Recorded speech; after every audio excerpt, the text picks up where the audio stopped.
एक बड़ी प्यारी बात है जज साहब, इन सौतेली माताओं ने पिता से तो छोड़ो परम पिता से मिला दिया लोगों को। एक सौतेली माता कैकेयी हैं जिन्होंने बनवासियों को राम से मिला दिया। सारे बनवासी करोड़ों वर्ष से जो अपेक्षारत थे, उन सौतेली माता ने कहा जाओ जाओ राम सबसे मिलो, इंतजार कर रहे हैं तुम्हारे।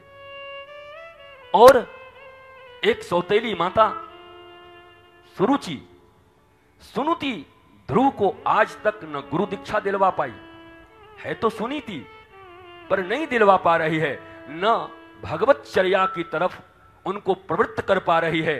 पर बड़े मजे की बात है, आप यजमान हैं, आप इधर देखिए, खबरदार उधर देखेंगे तो देखिए वो हमारी तरफ है, वो बीच बीच में डांटा करिए हमारी तरफ से उनको, उधर देख रहे हैं।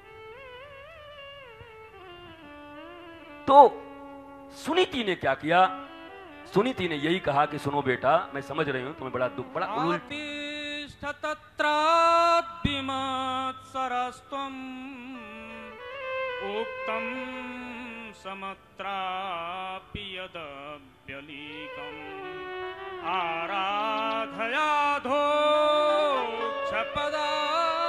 पादपद्मम् यदीच्छसे ध्यानमनुत्तमो यथा।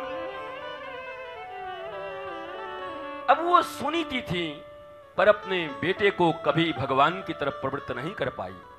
पर आज जब सौतेली मां ने उनके हृदय पर आघात किया, पर सुनीति ने एक चीज का निर्वाह किया, दूसरी मां होती तो जिंदाबाद मुर्दाबाद हो जाता हैं। बड़ी मैं हूं, पहले मैं आई हूं, तू कौन होती मेरे बेटे को बोलने वाली? पता नहीं क्या कर ले तुम, ज्यादा सुनो मैया तुम्हारे लिए है, तुम्हारे घर में भी उत्तम और धुरु सब हैं, ध्यान से सुनो।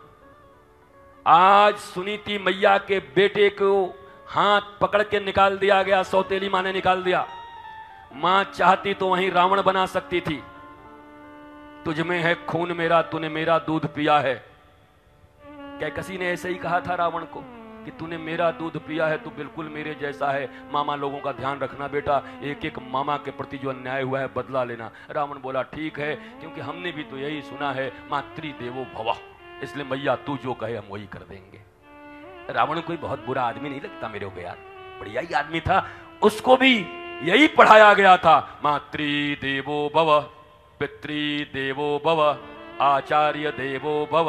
और जब उनके जीवन में संकट आ गया, क्या करूं, किसकी बात सुनूं, पितृपक्ष इधर कहता है, मातृ ये कहती है, तब जाकर के किसी से पूछा आचार्य से, महाराज हमको क्या करना चाहिए? आचार्य जी भी वैसे ही मिल गए होंगे, उन्होंने केवल और केवल बस पढ़ा होगा, मर्म को न समझा होगा। हमारे गुरुदेव सदा कहा करते थे, मर्म न जाने धर्म बखाने। मर्म नहीं जानता पर धर्म का व्याख्यान करता है। केवल शास्त्रों के पढ़ लेने से ही, शास्त्रों के अध्ययन मात्र से ही धर्म का व्याख्यान नहीं हो सकता। मर्म न जाने तो धर्म की व्याख्या क्या करोगे? रावण मर्म न समझ पाया होगा, और धर्म की व्याख्या तो कंस से बढ़िया कोई करता नहीं, और मैं करूंगा भी। आधे घंटे का समय रखा है मैंने कल कंस के लिए। कुछ भी है भाई, मथुरा का राजा था, और पूरा 7 दिन का भागवत होगा और बेचारे को आधा घंटा भी ना मिले, आधा घंटा कंस को भी मिलेगा। दुर्योधन की दृष्टि से बलदाऊ जी, दुर्योधन की दृष्टि से भगवान श्री कृष्ण। हमने कल ही कहा है कि हमारे शास्त्र किसी के ग्लोरिफिकेशन के लिए नहीं बने हैं, हमारे शास्त्र सत्य हैं। आपको जो चुनना है चुन लो, हमारी आपकी तरह नहीं है कि ऑटोबायोग्राफी लिख रहे हैं, अपना सारा ब्लैक शेड गायब कर दिए हैं और ब्राइट वाला सब ला के रख हैं। बचपन से ही दयालु थे, बचपन से ही गरीबों के प्रति इनका ध्यान था, बचपन से ही इनके सर के पीछे में सूर्य ऐसे ऐसे चक्कर लगाता था, बचपन से जब चलते थे तो सांप इनके आगे पीछे चलते थे, बचपन से बाघ इनके साथ खेलता था, पता चला खटमल देख के भाग गए थे। ये भी हो सकता है। तो ग्लोरिफिकेशन के लिए नहीं है ये शास्त्र, ये शास्त्र सब कुछ लिख दे रहा है, और आप विवेकवान प्राणी हैं।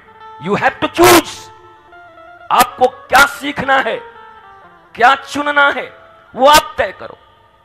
सोने के महल में रहने वाले रावण की दुर्गति, 1,00,000 पूत 1,25,00,000 नाती, ता रावण घर दिया न बाती। यू हैव टू डिसाइड, आपको डिसाइड करना है कि सोने के इस महल में रह करके अपने खानदान के सहित समाप्त होकर हजारों लाखों साल तक लोगों की गालियां सुननी है, या अंत समय में भी विभीषण की तरह भगवान श्री राम के चरण में जाकर 12 महाभागवत में आकर के लंकेश बनना है। It's your choice, not mine. You have to decide it. व्यासपीठ सिर्फ कहेगी, व्यासपीठ सिर्फ निवेदन करेगी, व्यासपीठ सिर्फ शास्त्रों को सामने रखेगी, व्यासपीठ विभिन्न एंगल से उसका व्याख्या करेगी, अलग अलग दृष्टि से उसकी व्याख्या होगी। आपने जिस दृष्टि से व्याख्या सुनी है उसी दृष्टि से व्याख्या होगी, यह बाध्यता नहीं है। व्यासपीठ खुला है, हर एंगल से सुनेंगे।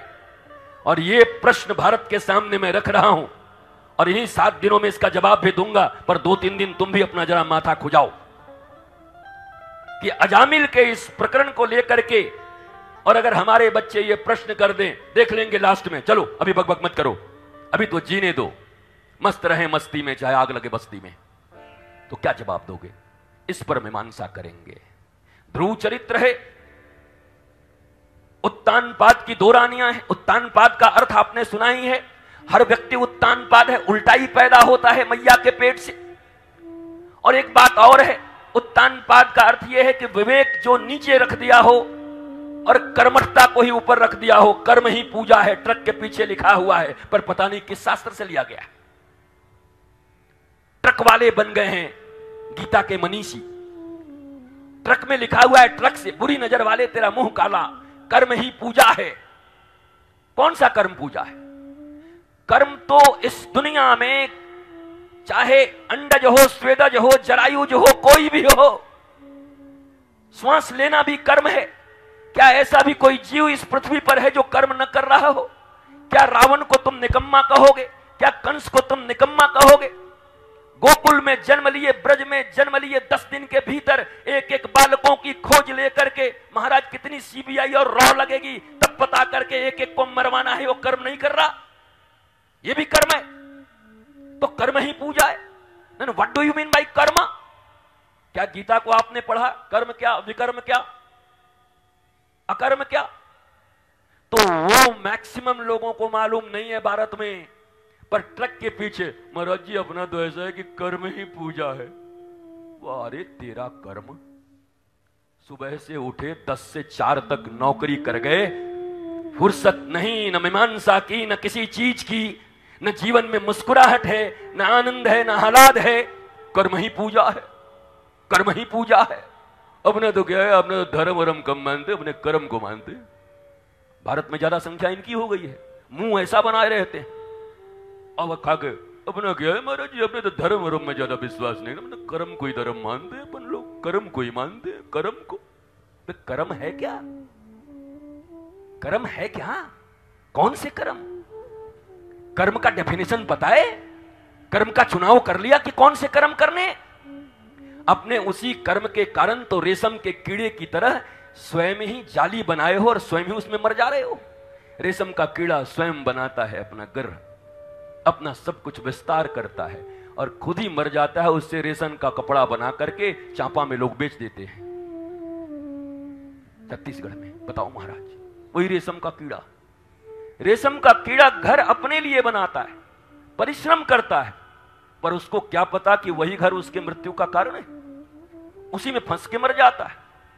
अपने कपड़े बना के हम लोग पहनते हैं, और वो जो इतना मेहनत किया था बेचारा कहीं का नहीं रहा।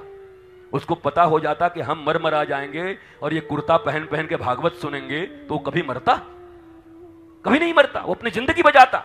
हर प्राणी अपने जीवन को बचाने के लिए लड़ रहा है इस अस्तित्व में।